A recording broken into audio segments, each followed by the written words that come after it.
Hey guys, this is Matt for Creative. Today we're here in Williamsburg and we're testing out the DJI OSMO Pocket.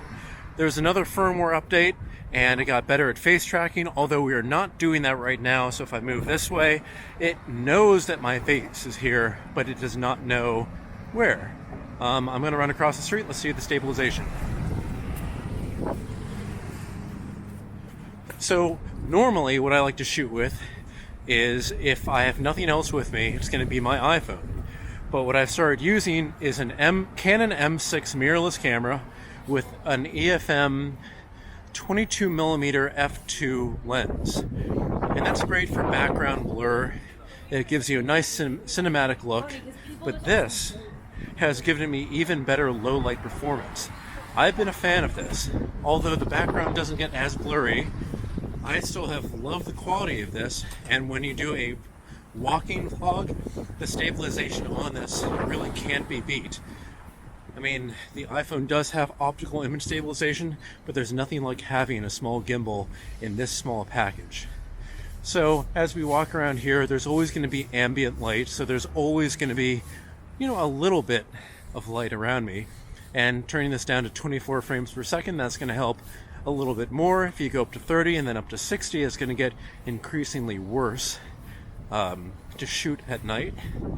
This is the only reason why I'm doing this, but as you can probably hear, it's very windy. It is cold, so my hand is slowly freezing as I stick it out in front of me because I didn't think to bring gloves. But what do you think?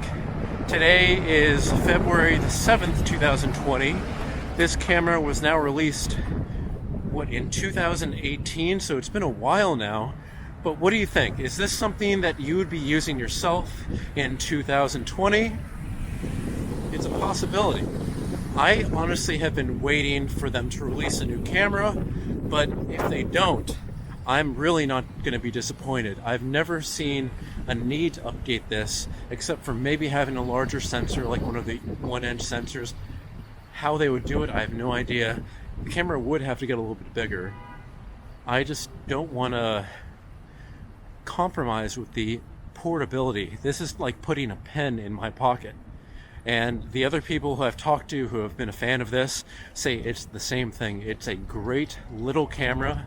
But I don't know, if this was a little bit wider or a little bit longer or something like that, maybe it would be fine, because already I have an accessory that extends the handle and adds a gigantic battery which connects to the bottom of this by USB-C. And if it's turned off, it's just a weighty handle. If it's on, it adds a whole lot more battery. And I don't know, I really don't see the need to add more battery.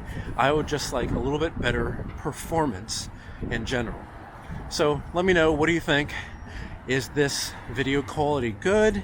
Is this something that you would use?